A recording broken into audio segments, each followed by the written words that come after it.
All right, guys, you love exhaust content. We know it, you know it, and I get it.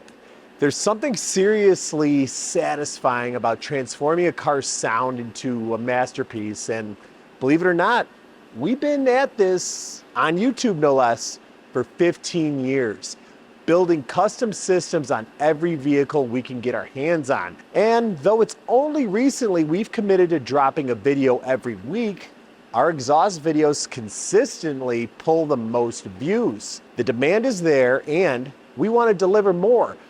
But here's the kicker, that's only going to be possible if you're subscribing, liking, and sharing. So hit that like button, subscribe, and maybe one day we'll have the resources to bring your wildest exhaust requests to life. But until then, we're kind of stuck with what rolls into the shop. And right now, it's a platform that more than a few of you have been squawking for in the comments. Maybe it's something you're familiar with. The BMW G80 M3.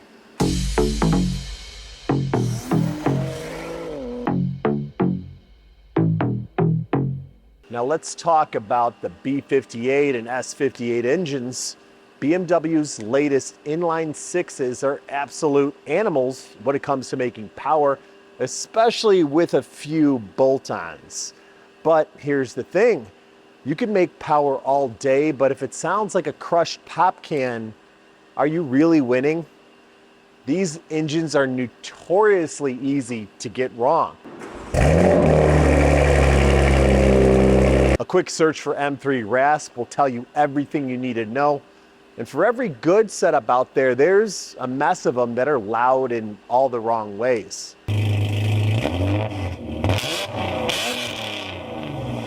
Today, we're doing something different, just the center section on this S58 powered M3. Not the full system, although I would have loved to, but this isn't our typical setup. We're talking limitations that are gonna push our formula to its edge, trying to pull a phenomenal sound to improve the flow and to squeeze every bit of power out with just part of the exhaust. But trust me, you'll be surprised at what we're managing to pull off.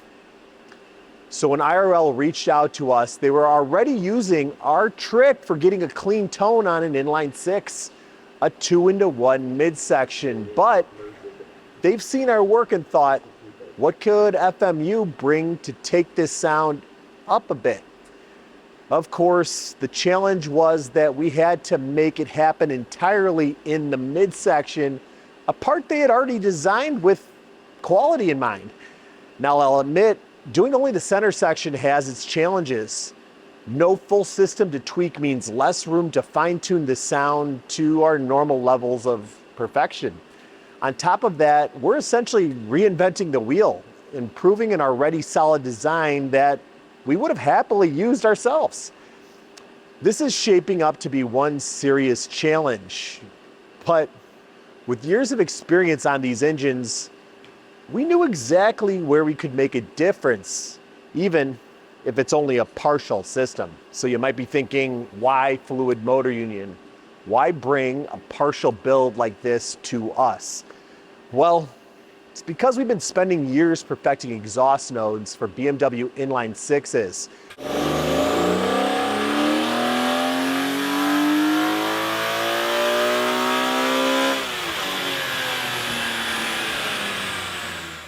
The S54, N52, N54, we've experienced every possible sound profile and performance effect you can imagine.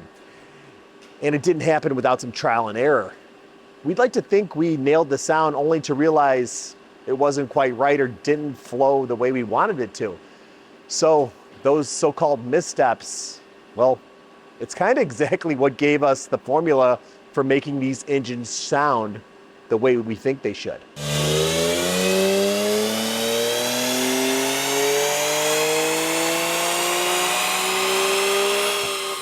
So by 2014, we had satisfied customers rolling out with unique sounds they couldn't get anywhere else. Sounds that didn't scream cookie cutter aftermarket. This isn't just some mass-produced for profit exhaust setups we were making.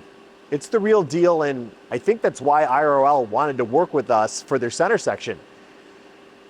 If you want to know what goes into that special sauce, go back to the video, 7 things your next exhaust needs and 7 things to avoid. It's everything we've learned through years of experimentation compacted into one video. But today, we're putting that knowledge to work on this G80 M3. Well, part of it anyway. All right, so finally we've got a G80 M3 in here. And in our past, we've done a lot of BMW 6-cylinder engines. Really, that's where we got our start. And in all the years of doing BMW 6-cylinder engines, we kind of figured out what I'd say is the best recipe for getting them to sound decent. With that said, a lot of people think there's some magic in it. I've seen things like equal length tubing, piping, and kind of makes me laugh when I see that, because when you get into equal length on a turbocharged system, equal length referring to what? The second you start putting bends in those things, the length might be the same, but is the sound wave traveling the same distance, the same position? You're going to have reflections off of those bends trying to make it, and having different length and size pipes will produce a different sound, but it doesn't necessarily come from the fact that there's a certain tone you achieve with equal length. So, I mean, that's just really common sense if you stop to think about it for a second. If I've got 2 pipes and this one's longer, but it's straight, and this one wiggles up and down, it's going to create a different tone than 2 pipes with one being shorter, the same, running the same distance. And that's just the nature of putting bends in distances and changes in direction and piping. So while you do get a different change, doesn't necessarily mean it's a better change. Some people might like it more. And at the end of the day, sound is subjective. But with that said, and I've got a saying about this, is that sound might be subjective, but we all know music when we hear it. And this G80 has already something that I like to do in these cars to try to get the best sound out of them. And what that is a 2-into-1 midsection. Now this car has that 2-into-1 midsection, but it has a stock exhaust. So I want to get a feel for how this thing sounds before we begin, and to know if we're going to be able to improve on it by just doing a midsection or not, which actually kind of has me curious. Can we do a better 2-into-1 midsection than what's on here? Is there any more gains in sound and possibly performance that can be had by doing that? We're not sure, but it's worth a try. Now this car did come to us with valves, so it also had some wires on the valves, so I'm unsure if the sound mode actually does anything sitting at idle, but I see this thing in here too, so maybe this does something?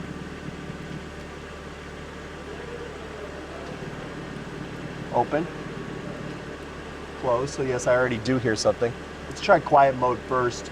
Keep in mind, 2-into-1 midsection going to a rear factory exhaust section with valves. Keep it closed. Hear that rasp in there? I think I can exacerbate that.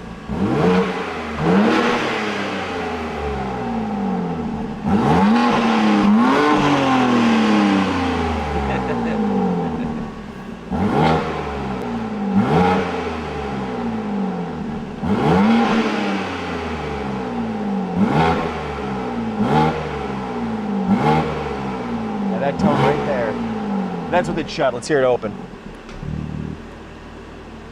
A lot more depth. A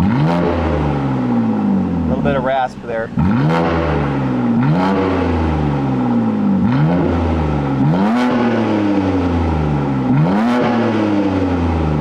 That rasp between 35 and 6 grand.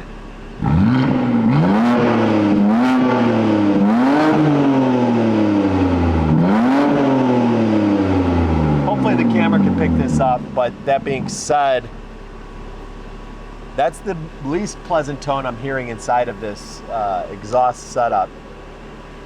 Again, it's going to be hard to try to dial just that out with just a midsection. The stuff I'm hearing, I think, can be dialed out by doing a rear section, but I'm curious, being that these cars, even with a 3.5-inch setup, would be more or less a restriction to flow, given some of the horsepower levels these things are at. You know, you're talking 600, 700 horse with minimal modifications.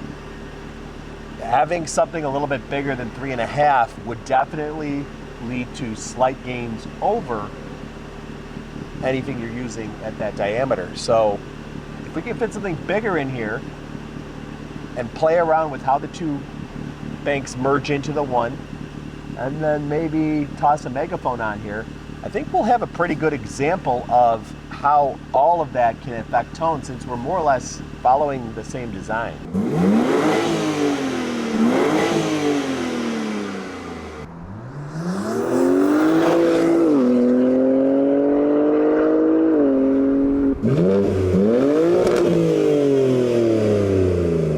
Now that we've heard it, let's get it apart and see what we're planning. Initial thoughts here, overall, I'd say this is a really good product just to begin with. I mean, we've got a nice, smooth merge.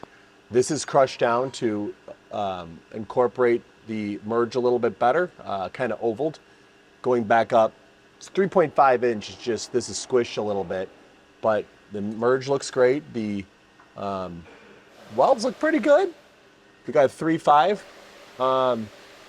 Does seem to not utilize all the spacing that it could in this area, but with that said, as far as sound goes, I'd be hard pressed to find something that would,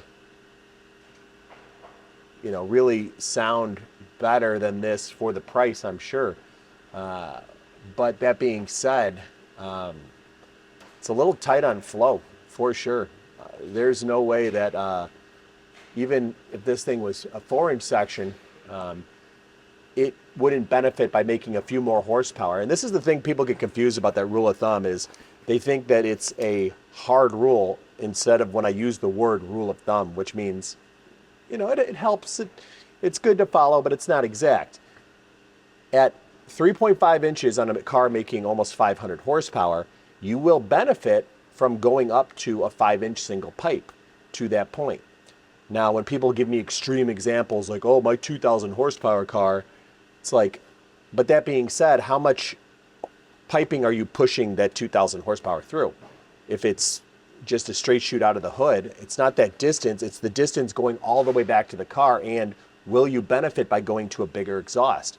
Yeah, on a 2,000 horsepower car, if you had dual 3.5s and you had to run it the 15 feet to the back of the car, you would benefit from stepping up an inch, an inch, an inch, an inch, because ultimately you want a short section, because a turbo really only needs about 8 to 10 inches of exhaust before that becomes a restriction for the exhaust, unless you have big enough diameter and a big enough volume. So again, it's just a rule of thumb. It's not anything precise or anything else, but this is not following that, which means if we can fit something bigger in here, we can get more performance and a better sound, but we also got to try to fit all the tricks in here. Cody, what do you think about this space? Like, what can we realistically fit in here without getting too goofy?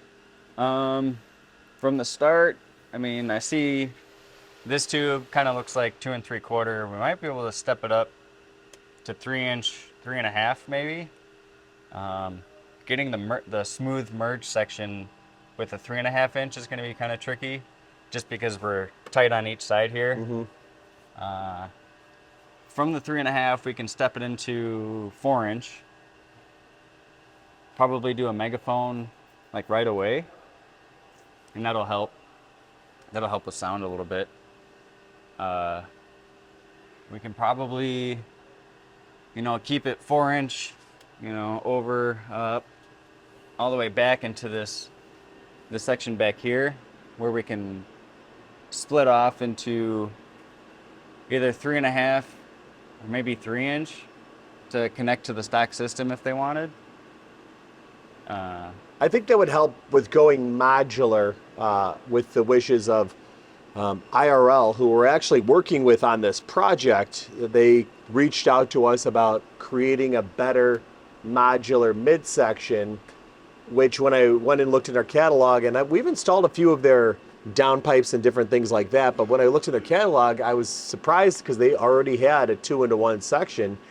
And given the size, it was hard for me to see if we could even improve upon that, but being that I could kind of hear some things that in the exhaust node that might be able to be cleaned up, I think it's worth a shot.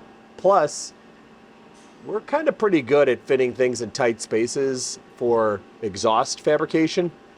And there's a little bit of room to work with under here if you're willing to add some complexity to the system.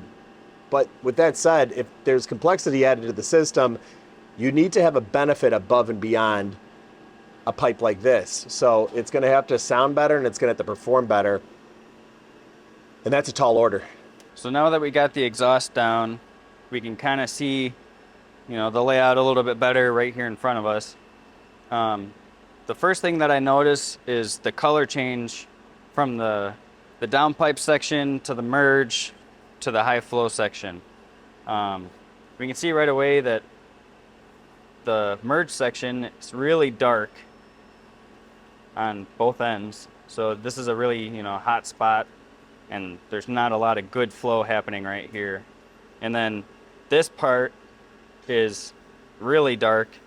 So that tells me that this merge section is not doing a really good job at getting the exhaust out and into this high flow section.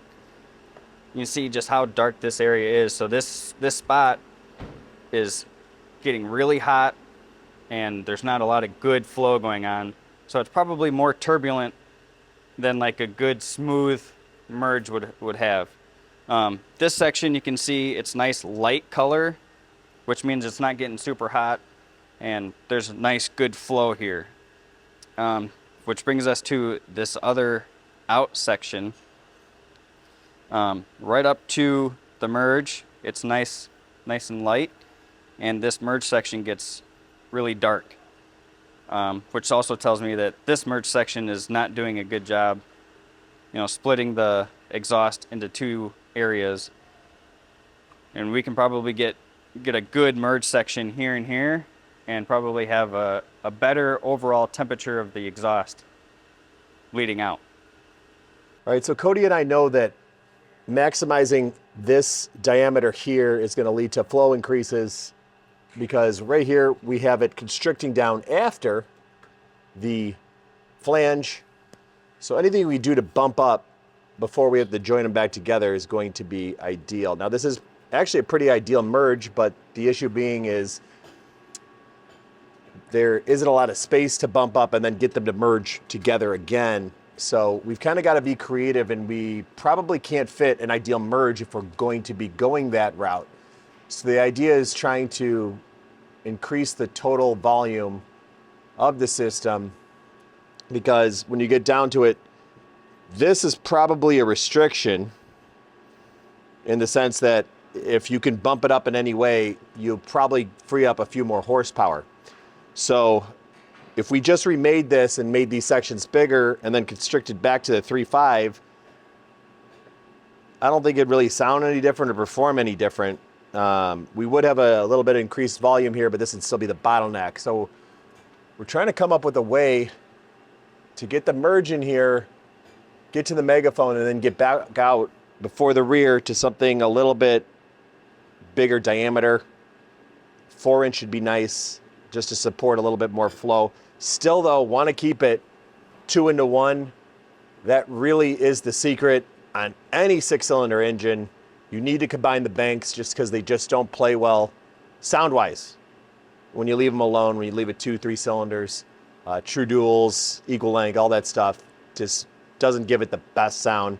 And we've played around with this with years' experience. So it's really tight in here because we're already stepping up to the 3.5, and then we got to merge these here. Show them what you were thinking for the merge, Cody. So there's two different types of merges that I can do here. Off of here, I would 45 over, and I have a fish mouth that would just go in. Ugh, this mount here. We could probably modify it, but then that wouldn't be very OE friendly. Right. So I would say just try to get in just before it. Yeah, you can. I could probably, scoot it back to about here, but that leaves me with like a really sharp. I mean, sharp and long might be better to give you more approach angle. Yeah. Like as different of as it be, but it would carry more volume to this point. And if we could get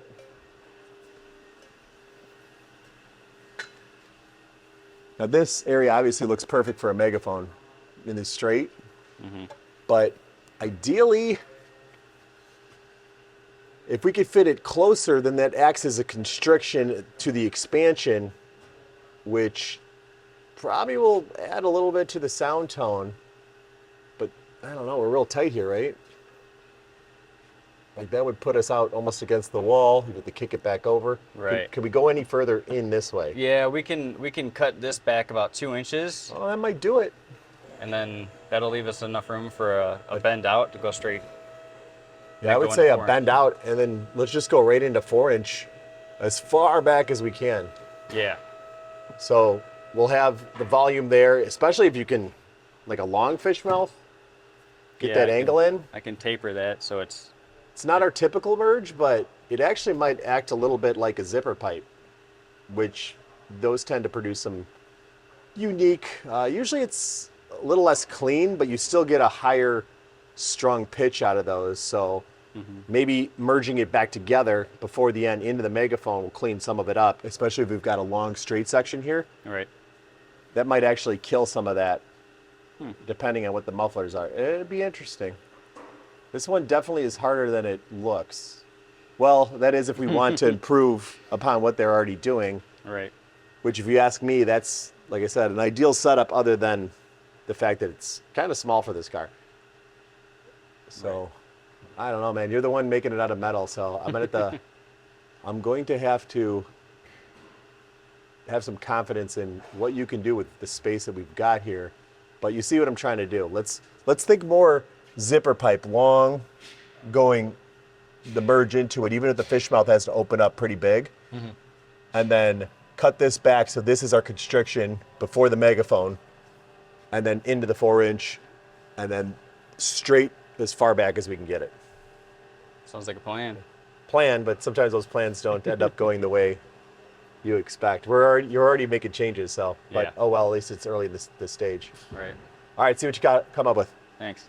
All right, Cody, so I'd asked you about trying to do this like faux zipper pipe merge collector thingy where basically we are taking the angles and, I guess it'd be acute 15 degrees maybe, and trying to merge them before we cut it down and then re-expand for the megaphone. And we both kind of were like, oh yeah, that shouldn't be a problem. But I think once you started getting going, we realized how difficult it was gonna be to do a long indirect merge that kind of made the most out of the volume that I'm trying to keep in the system. So why don't you show us what you came up with and talk a little bit about why it wasn't as easy as it looks. Yeah, so this is the final piece. This is just gonna fall into place about there.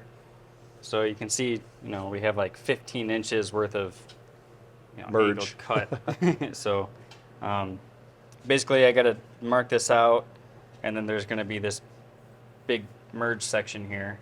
And it should blend pretty smoothly because, we have a lot of volume in there. So it should merge really good. I tried a couple different tactics because I didn't really know how I was going to go about it. So we actually had some cardboard tube that I started I think I saw a garbage can of cardboard tube discards that you're trying to. Yeah, look at them all. So after playing with that for 35 an hour, I finally came up with the final product. It's like a 15 degree, like 13, 15 degrees worth of angle, and then on top of the crazy angle, it's lower in a part and higher in a part, and it just, so I haven't done anything quite this crazy before. Since we're working with IRL, you might have to be ready to do a lot more of it. So make sure you keep your notes, maybe make a template off of it, because I have a feeling we might be doing this again. But I'm real impressed. I think it's going to look really good in there too. Just the two pipes kind of merging into each other in that space. You know, just the sheer thickness of the pipes in there is going to look pretty intimidating. Looks like it's should be in a 600-700 horsepower BMW. And I'm curious to see what it's going to do to the sound, being that, you know, we are merging those. We're making use of our megaphone. You know, we have something this large in those two sections. It'll be pretty interesting to see if we can actually get this thing to sound better than the single 3.5 inch. So I'm real impressed so far. I can't wait to see it all welded up, man. All right, so we've got the section that merges both the turbos going into the megaphone, and from here it looks like we pretty much just got a straight shot back to the white pipe, which Cody has a pretty nice layout there. Yeah, it's a super smooth transition from the 4-inch into a 3.5-inch split, and then we have a reducer down to 3-inch, and it's super smooth, so everything should flow super nicely through this. Now, one of their requests was that we have a slip fit, so that way if someone wanted to install this into a OEM system like we have in the rear, they could cut the pipe straight and slip it back. But you probably know more about this than I do and have a better idea. How would that even work with the Y pipe? So with the Y pipe, the stock system comes in at an angle. So yeah, if you guys see this, we've got these two angles, and if you could imagine us making a Y pipe, it'd be very difficult to have a section that was over this, that as you push forward slipped over these equally as it went this way. Just the transference of force. You might be able to wiggle these in there. It would just be a nightmare for your average user. You'd probably want something straight, Right. or have like I don't know, what would you even do to get to solve that issue? So for this section, we would have to make like an adapter in a sense.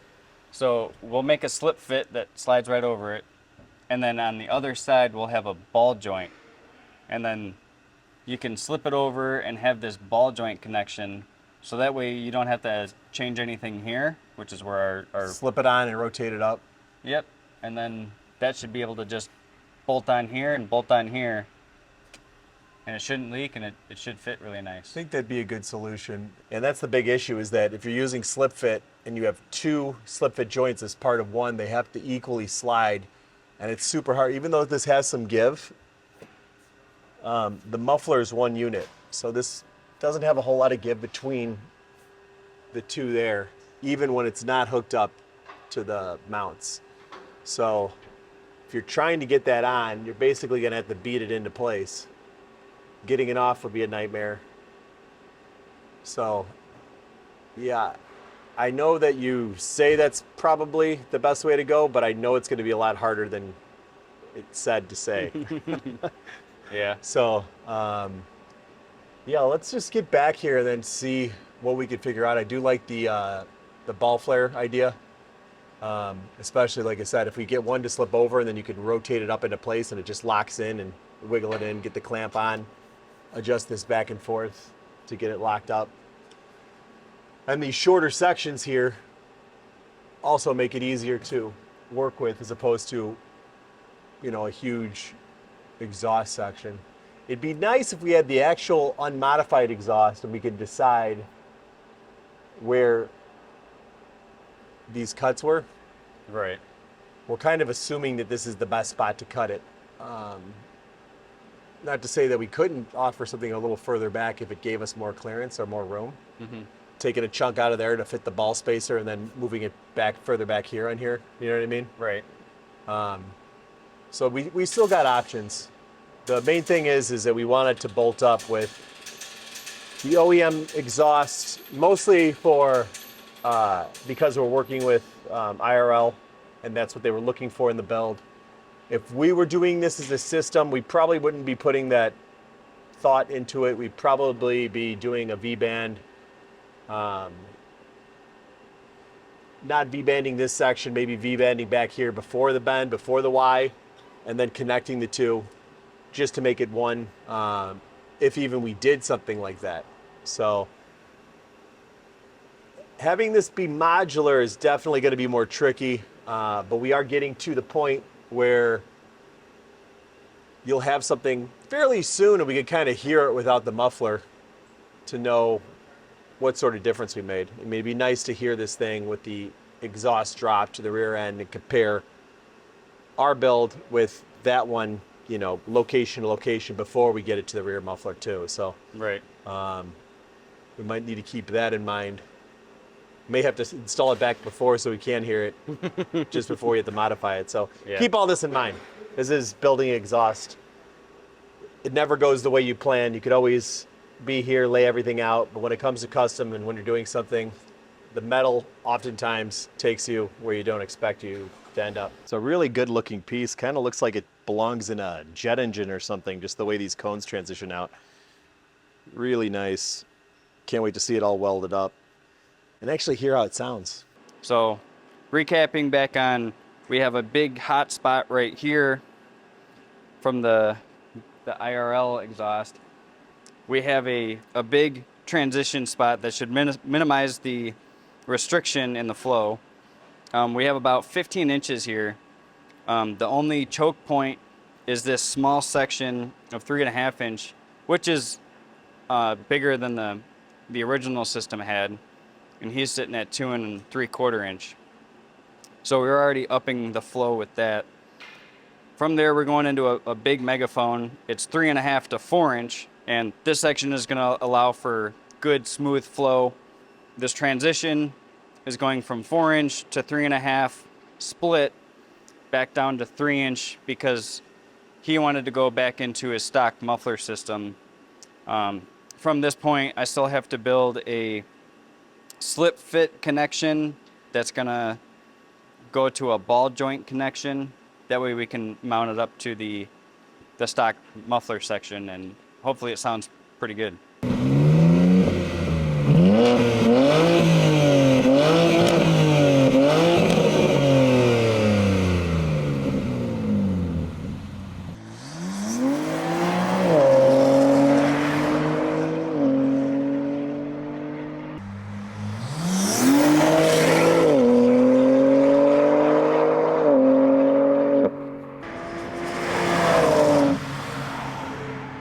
So you've heard the difference between our system and the IRL's previous version, and you might be already thinking about jumping into the comments to tell us about some of the higher end systems, maybe something made out of titanium. And we have something here just for that comparison. Now, I don't want to give away the name of the company, so we'll call them V-Tronic. No, that's too obvious. Let's call them Valve T. And we're going to compare the two sound qualities, starting this thing up with our system, just doing the midsection. And you guys tell me if you can hear a difference.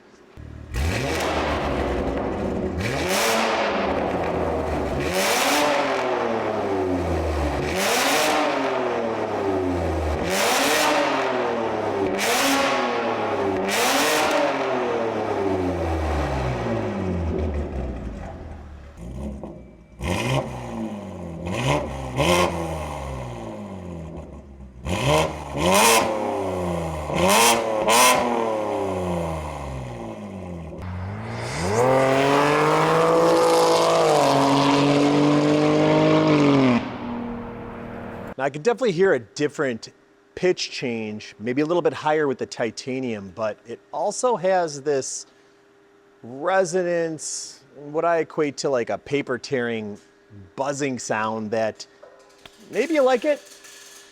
I don't, but you know, to each their own. This is definitely one of the systems that's considered one of the top end systems for the G80 M3, but let's just hear our midsection and see if you can see the difference.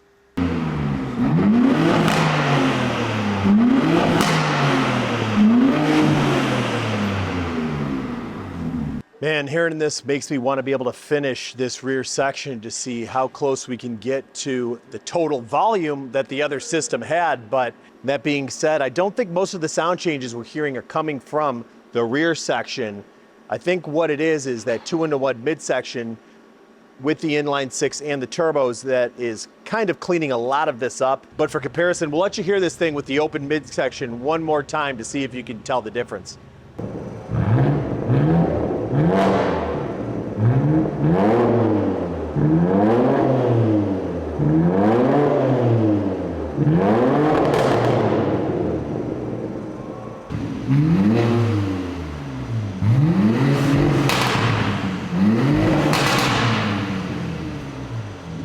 All right, so now we're going to get to hear this thing, what it sounds like after we did the work, and if we could really tell a difference. I know that increasing the diameter gave us more flow, but are we going to hear a difference between the two systems? Let's see what we notice. It's got a little depth to it. Start up. A big complaint from a lot of people is the way these cars sound, and I don't blame them. You know, it's hard to get a inline six to really have a attractive exhaust note with a lot of our systems, and that's what I'm curious on. Is I'd love to go back and kind of finish that rear section off to see if we can get this thing to really do its thing, open its voice up a little bit. But right now I'm cruising. Got some drone, but again, our section really wouldn't do anything to mitigate drone, especially in comparison to the other system. But 65,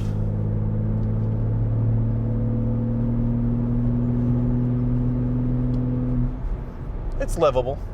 It's not too bad combined with the stock system in the rear.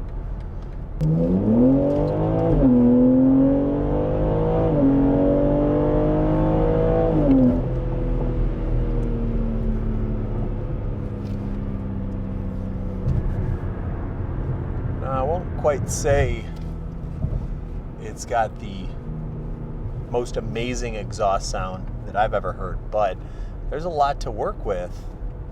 Some tones I'm hearing that, man, I'd like to really do that rear section, but definitely hearing a little bit more volume, a little bit more depth too. I think it's that sizing diameter change. I'm gonna have to listen closely and see how much of a difference the megaphone's made between the systems. Again though, bumping it up to that 4-inch is really going to add some depth, which might work against the megaphone in this case. But I mean, as far as S58s go, I'd say this is probably on the right path to sounding about as good as these things can.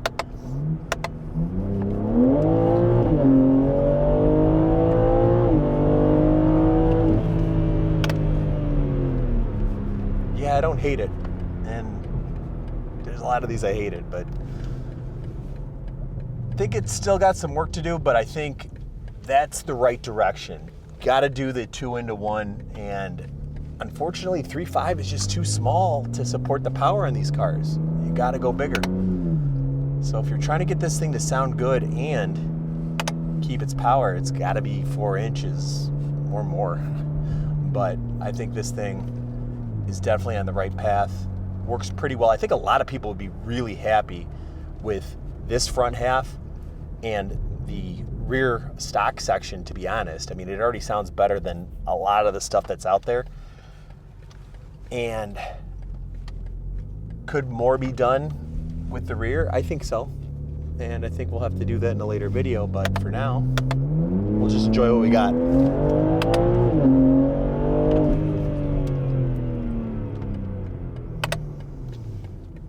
All right, so we got the car back.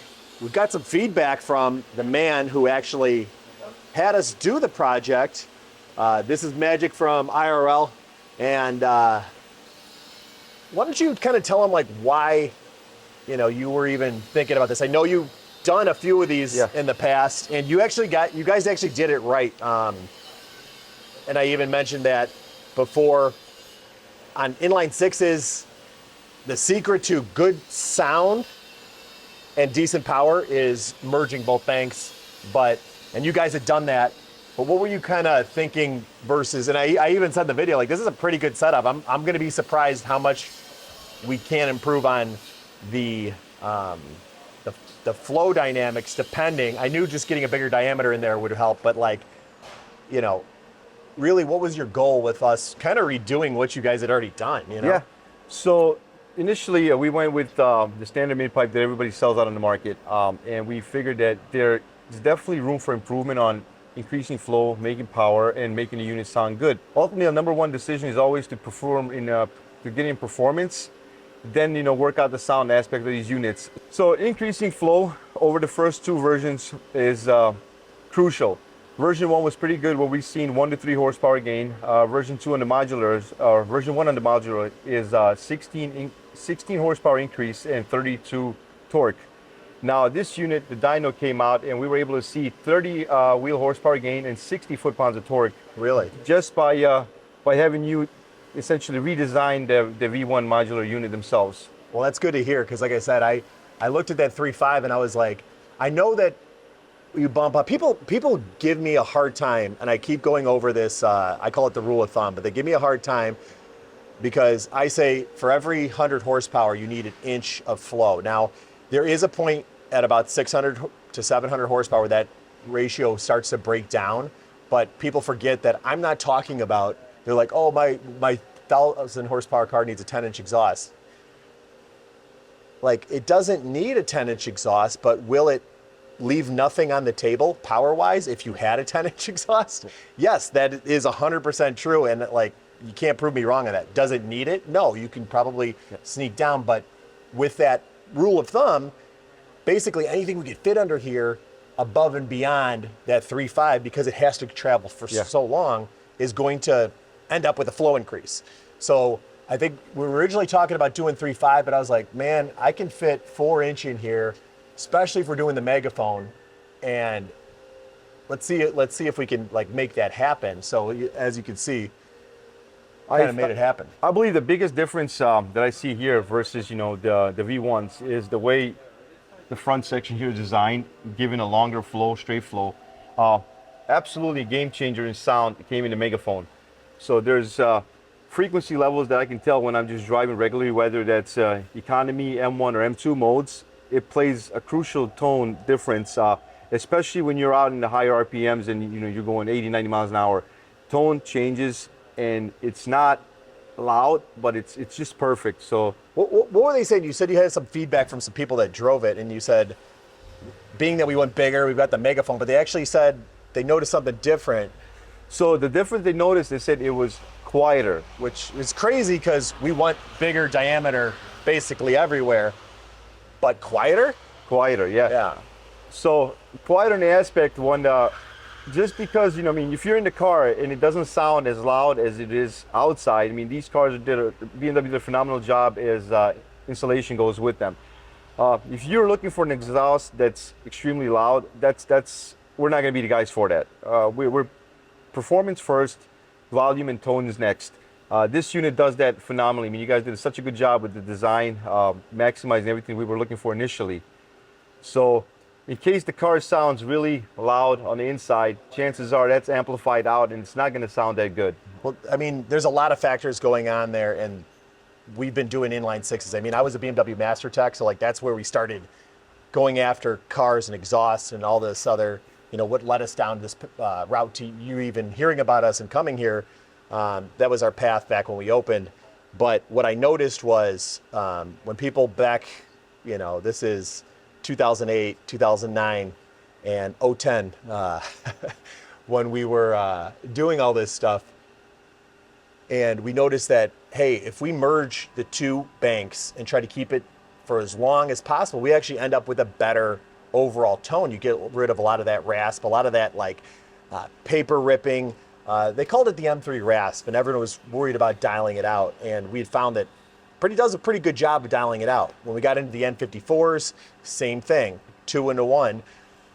And it just makes a cleaner sound. It actually ends up quieting the car down a little bit, which, you know, some people are like, oh, you know, it's quieter. But at the end of the day, if it sounds better and it's not as loud, we're dialing out a lot of those tones that would create the loudness, but not necessarily make a better sound. You know what I No, mean? absolutely. This is such a good job pairing it up with the factory axleback unit. It sounded amazing. It sounds great pairing it up with our aftermarket axleback, and it's the tone. The tone is there. I mean, it's pure perfection at this point. I'm not sure what we could do to make this any better than it already is. Not sure I want to do anything at this point. You guys did a phenomenal job building this unit. I mean, Cody did an excellent job as well. So. Yeah, I mean, like I said, you've got a ton of products. You've been doing this stuff for a while. And, you know, our main goal, even looking at yours, is like, how do we improve upon that why? You know, and really, we're looking at it and it's like, well, can we get the diameter coming from the factory, you know, downpipes coming off the turbos? Can we get that diameter coming off there any bigger? So we started running the two pipes together, but as you can see, it's very difficult here to get the 2 3/5s next to each other. So then that got us into, well, do we do 2 3s into a Y? Well, that's not really increasing the flow any. So how can we increase the flow before we get to the merge? So we came up with the, I say it's a semi-zipper pipe here. Basically the elongated version of merging both those banks. A slight restriction before we bump up into the megaphone, and then just keeping it as big and as long as we can before we have to split back out to go to the rear axle. You know, it was a little more challenging than I initially thought, especially, like I said, we're laying those two pipes. I didn't just want to remake your pipe, you know what I mean? Like, yeah. And it was kind of like, what tricks do we have that we've played with in the past that we can fit in here? And that's always the key thing. Like, a lot of people don't understand on a turbo car, for your best power, and not sound, the best power, you only really need 18 inches of exhaust that slightly expands up from the diameter of the outlet of the turbo to, you know, whatever you can fit under there. That's going to make the best power, like, regardless of anything you do. But you can't always just dump it 18 inches underneath the car. You can't have it straight 18 inches under the car. And it's what can you fit? You know, we've got the trans brace here that we had to, you know, maneuver around to try to fit it all in there and get this diameter and then get it back to 2. I would wager that if we were to try to fit, you know, something like just massive 2-3 inches here, we might pick up a little more power, but the problem with that is then you're going back to the whole, you know, the reason why this is one of the most requested exhaust systems that we do is, you know, they don't sound great. Like, people have a complaint like, what can you do with the G80? You know, what can you do with the S85? They don't sound good. It's getting the 2 into 1, like I said, which your company already did. And then it was, how do we improve on that? And I think hopefully we kind of came up with something for you. Oh, absolutely. The beauty of this unit here too is the guys that are looking to track and save maximum weight, we implemented the V-band section where you can attach your dump attachment. So that'll save you roughly another 60 pounds, as the OEM units weigh about 92.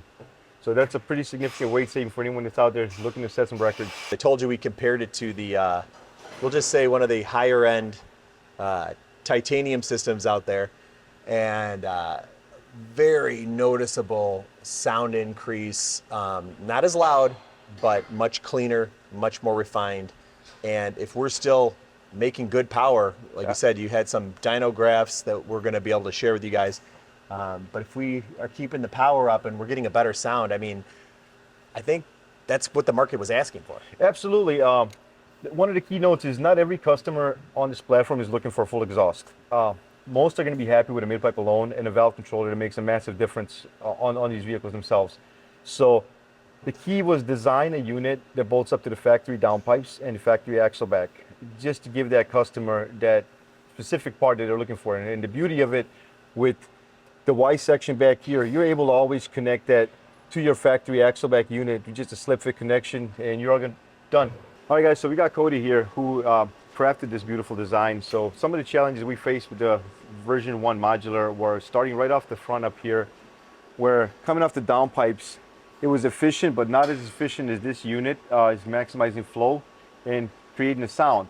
And then working our way back, we ran into some fitment issues, real tight tolerances around the section up here. And the rear section, we needed to figure out how to maximize flow in this area and make it equal all the way through. So Cody will go ahead and explain that to you.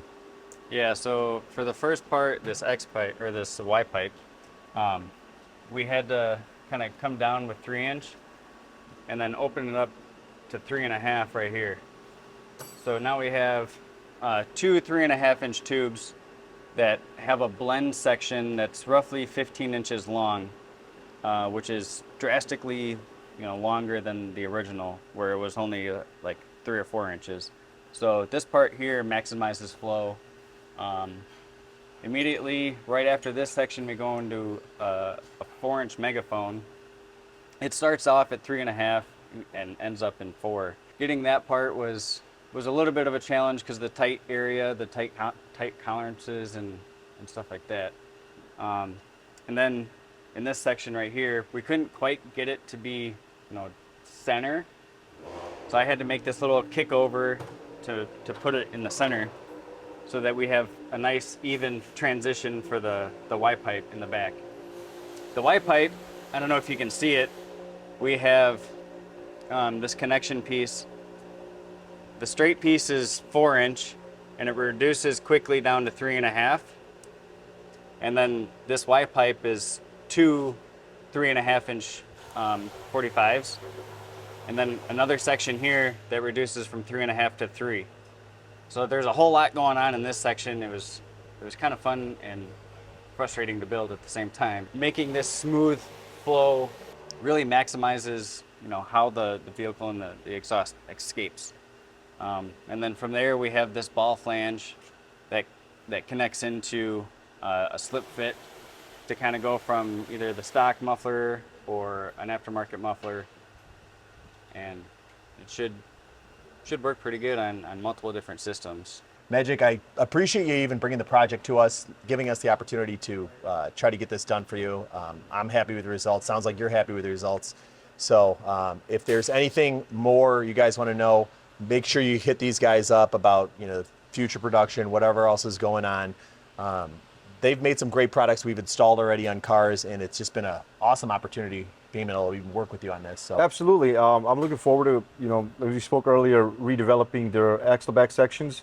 So stay tuned for something like that coming up in 2025. Awesome, man. Well, thank you so much. Appreciate Good you working with you. So we went into this with some apprehension.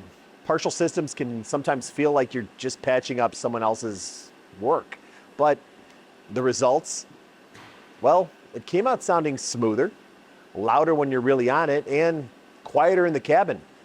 And surprise, surprise, it made nearly 30 extra horsepower. Not bad for a half measure, but imagine if we'd done the entire setup. But here's what I want to know from you. What do you think about only doing part of a system for better power and sound?